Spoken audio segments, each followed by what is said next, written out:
రవి ఊళ్ళోకి వచ్చిన కొద్ది రోజులకి ప్రజలు సమస్యలతో రవి దగ్గరికి రావడం మొదలుపెట్టారు. ఏమైందమ్మా? తను నన్ను ప్రేమించి పెళ్లి చేసుకున్నాడన్నా. ప్రేమించేటప్పుడు నాకు చాలా ఆశలు చూపించాడు. కార్లలో తిప్పుతా అన్నాడు, బంగ్లాల్లో ఉంచుతా అన్నాడు.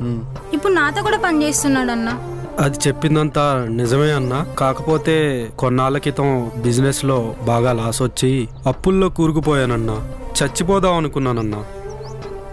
తన మొహం చూసి బతికున్నానన్నా. భర్త సమస్యల్లో ఉంటే తోడుండాల్సింది పోయి కార్లు బంగ్లాలు ఏంటమ్మా? నీ భర్త తాగుతాడా? లేదన్నా. ఏ అమ్మాయితోనా తిరుగుతాడా?